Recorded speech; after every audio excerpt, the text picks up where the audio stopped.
Vous êtes de plus en plus nombreux à nous suivre et à participer à l'évolution de la chaîne Afrique N24, et sincèrement nous tenions à vous en remercier.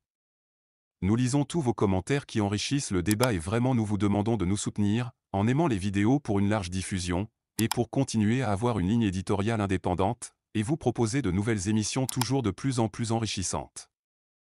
Ne restons pas passifs, soyons actifs. Merci et à bientôt. Pénurie de carburant au Togo, une situation qui découle de l'affaire du Petrolgate. La capitale togolaise et plusieurs autres villes du pays ont été témoins d'une forte pénurie de carburant dans les stations-service, particulièrement le dimanche 17 septembre. Le ministère du Commerce a attribué cette situation à un retard dans la livraison des produits pétroliers, provoquant des difficultés d'approvisionnement dans certaines stations-service. Cette annonce du ministère a cherché à apaiser les inquiétudes de la population, qui a dû faire face à de longues files d'attente devant les rares stations encore approvisionnées en carburant à Lomé. Le ministère a également annoncé que des mesures étaient en place pour un retour à la normale dès le lundi 18 septembre 2023. Cependant, le ministère du Commerce a clairement averti que toute surenchère sur les prix était formellement interdite. Dans le sillage de cette pénurie, le prix du carburant de rue, localement connu sous le nom de Boudet, a considérablement augmenté, passant de 700 francs CFA à 1000 francs CFA.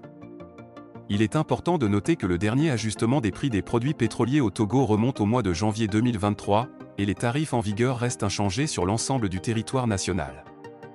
À titre d'exemple, le prix du litre de gazole est de 775 francs CFA, celui du super sans-plomb est de 700 francs CFA, le pétrole lampant est à 650 francs CFA, et le mélange d'éthanol se vend à 788 francs CFA.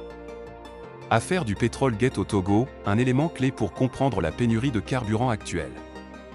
Alors que le Togo est aux prises avec une pénurie de carburant qui a touché la capitale, Lomé, ainsi que d'autres villes du pays, il est essentiel de se pencher sur un élément majeur pour comprendre cette situation, l'affaire du Petrolgate.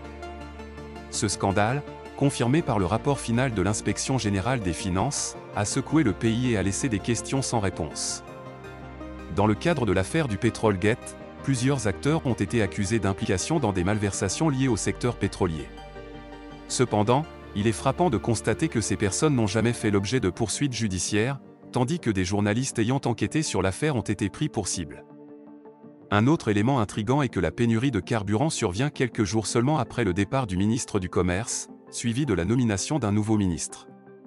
Cette chronologie ne peut être considérée comme une simple coïncidence, et certains y voient un lien avec les problèmes d'approvisionnement en carburant. Les raisons officielles évoquées pour expliquer la pénurie, tels que le retard d'un navire de livraison en raison de conditions météorologiques défavorables, ont suscité des doutes chez de nombreux observateurs. Il est important de noter que la gestion des approvisionnements en carburant d'un pays implique généralement la présence de stocks d'alerte et de stocks de sécurité pour faire face à de telles situations imprévues. En fin de compte, la crise actuelle semble découler en partie d'une bataille pour le contrôle du circuit d'importation et de distribution de carburant, le tout sur fond d'impunité. Cette situation met en évidence les conséquences de l'absence de responsabilisation des dirigeants et de la société civile. Les Togolais se retrouvent malheureusement à subir les répercussions de cette crise, en partie parce qu'ils n'ont pas été enclins à demander des comptes à leurs leaders. Nous voici à la fin de ce Flash Info, et nous espérons vivement qu'il vous a été agréable. Nous sommes impatients de recueillir vos impressions, alors n'hésitez pas à nous les partager dans la section des commentaires si vous avez trouvé ce bulletin informatif. En outre, nous avons remarqué que de nombreux spectateurs n'ont pas encore souscrit à notre chaîne. Votre soutien est crucial pour nous permettre de continuer à créer du contenu captivant pour l'Afrique des libertés. Pour nous encourager, veuillez cliquer sur le bouton j'aime. Exprimez votre soutien en appréciant et en partageant cette vidéo afin d'aider l'algorithme de partage massif de YouTube. N'oubliez pas non plus de vous abonner et d'activer la cloche de notification pour être tenu informé de nos prochains bulletins d'information. Dans notre engagement continu à promouvoir le progrès positif en Afrique, nous vous remercions de nous suivre. À bientôt.